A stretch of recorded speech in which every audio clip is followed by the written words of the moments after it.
Hey guys, it's Prissy. Welcome back for another video. I found this super cool mid-century chair at the flea market for a whopping $2, y'all. Yes, $2. The fabric was in pretty rough shape, but I saw right past that and knew the bones were in perfect condition.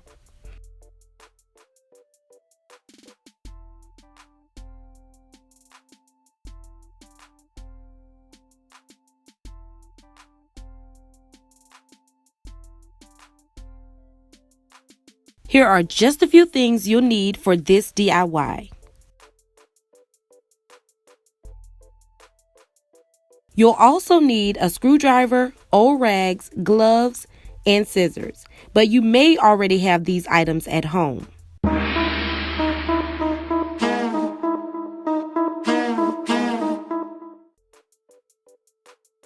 First things first, we need to disassemble the chair because we'll be working with this chair in sections.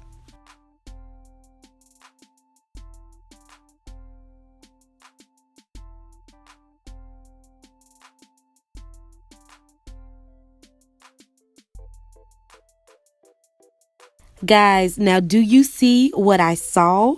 How amazing is the shape and condition of this chair? I even saw that this chair had some type of markings, which makes me think it's vintage. The first thing we're going to do is sand. Sanding will remove any old top coats, varnishes, and oils.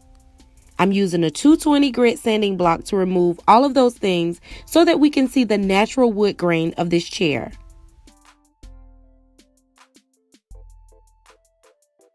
We also can't forget about the top of the chair. It was a little more beat up than the body of the chair, so it required a little more sanding.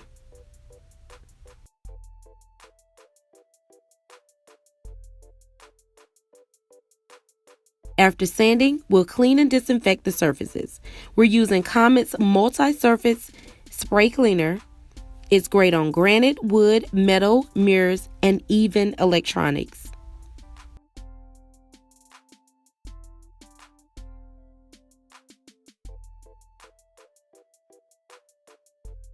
Now it's time to stain. We're using the Stain and Polyurethane by Rust-Oleum in the color Dark Walnut. Now I chose this one specifically because it has the stain and top coat in one, and that'll save me a little bit of time.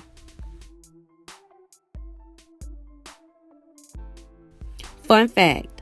This is our first time staining anything, and it seems most people use like old rags and things like that when they're staining, but for us that really wasn't ideal, so we switched and started using a bristle brush.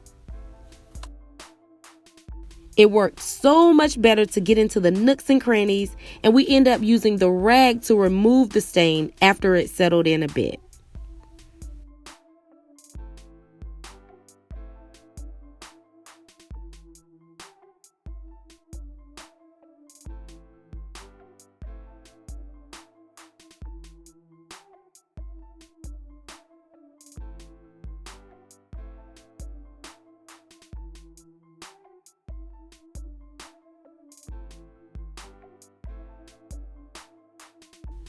Now guys, y'all remember me saying this stain was a 2-in-1, right? Well, I didn't like it. I didn't like the finish, therefore I opted to use an additional coat of polyurethane, and I chose the Minwax fast drying polyurethane in clear satin. Instead of a bristle brush, I'm using a sponge brush to apply the top coat.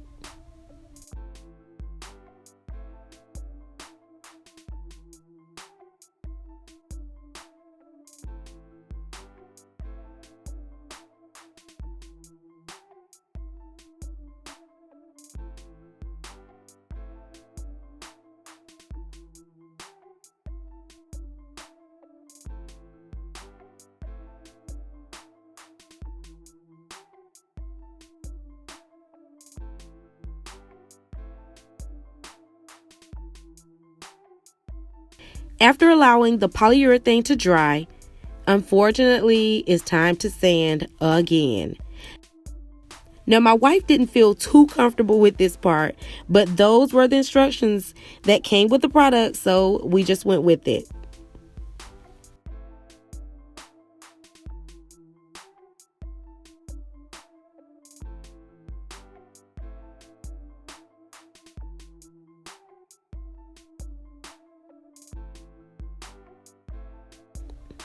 And with this top coat, you can apply more than 2 coats. You just need to make sure you sand in between each coat. Also, be sure to remove the dust from the surface each time you sand it. Now I'm applying the second coat of polyurethane. I'm using the same sponge brush that was used to apply the first coat.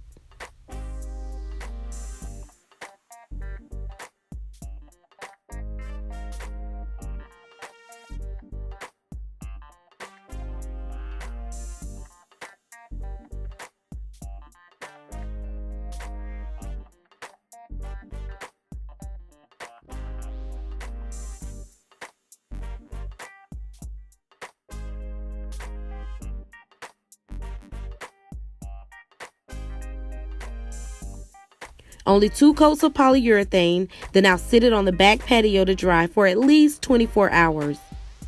And while I was out there, I went ahead and checked on this super cute pink console table that you guys will be able to see in another video. While the base of the chair dries, we'll work on the cushions. I'm using a flathead screwdriver to remove the staples in order to get the old fabric off.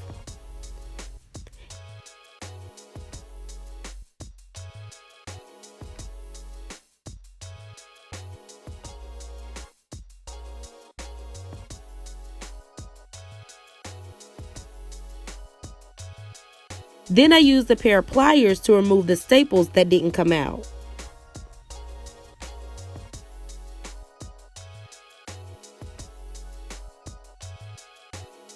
Using my Comet spray, I'll remove as much of the dirt as possible before adding the new fabric. This one was in pretty bad condition and also had a few rust spots.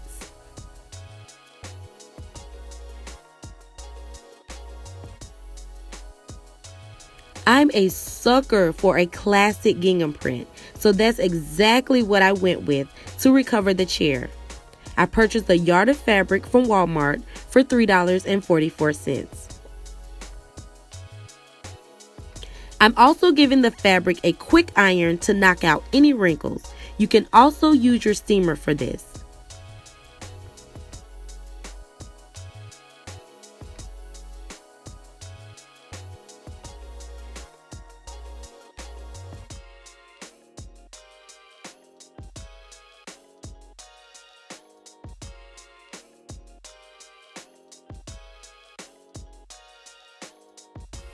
Now we're going to place the bottom seat cushion on the fabric just to get a general idea of how much we'll need to recover this piece.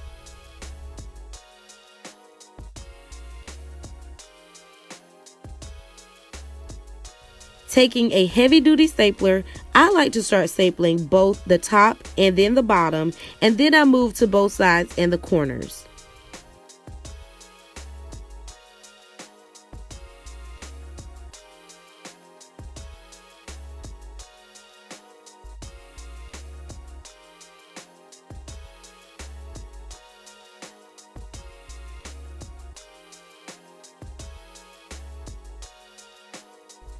Before stapling, I also like to ensure that the material underneath is straight, since this is ultimately the top of the cushion.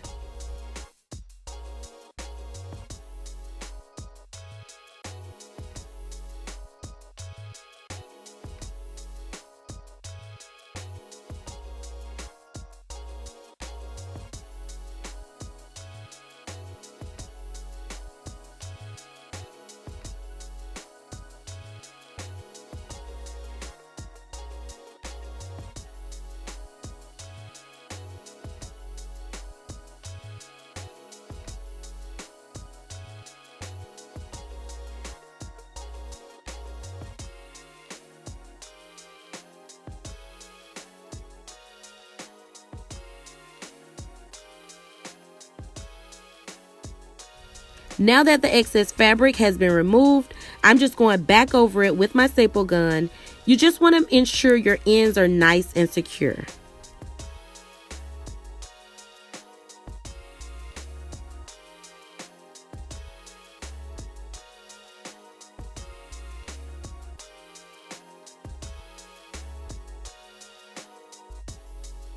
Moving on to the top cushion. Now this one was a lot more difficult to recover than the bottom one.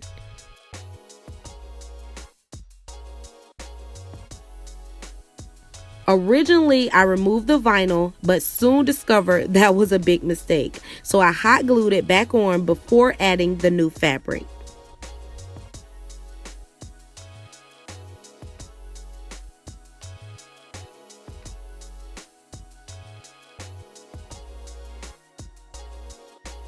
Now we'll be adhering this fabric a little different than the bottom seat cushion because there really isn't anywhere to staple, so I thought I would opt for hot glue for this one. I'm adding a bead of hot glue in between the cushion and the wood, and then I'm using a mini screwdriver to kind of tuck the fabric in between the wood and the cushion, if that kind of makes sense.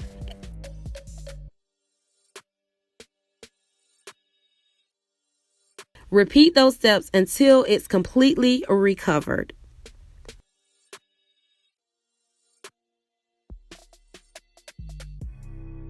Because we want this chair to look as finished and professional as possible, adding some type of trim will seal the deal.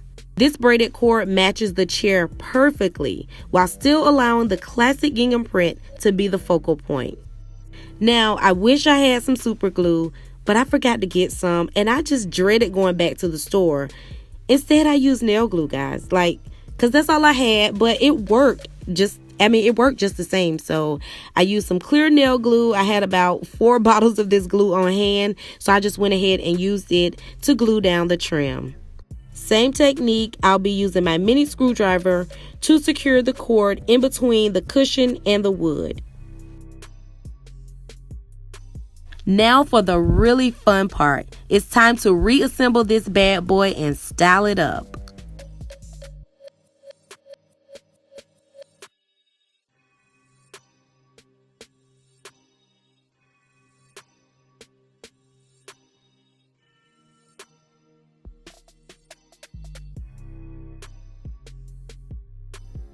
Before we really get into this chair, let's see what it looked like before the makeover.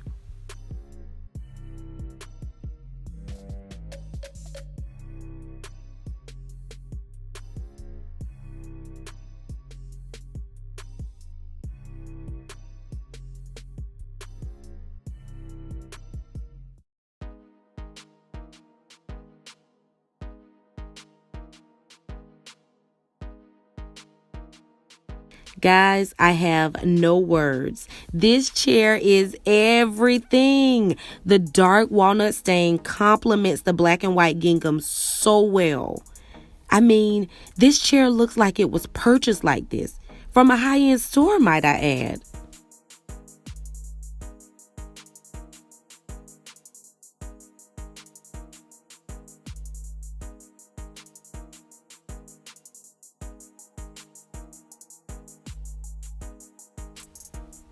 I cannot wait to show you guys more DIYs from this office makeover.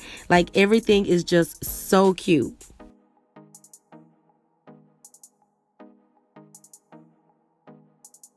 If you enjoyed this video, be sure to give it a thumbs up. Also, please hit that subscribe button for more videos. And until next time, I'll see you in my next video. Bye-bye.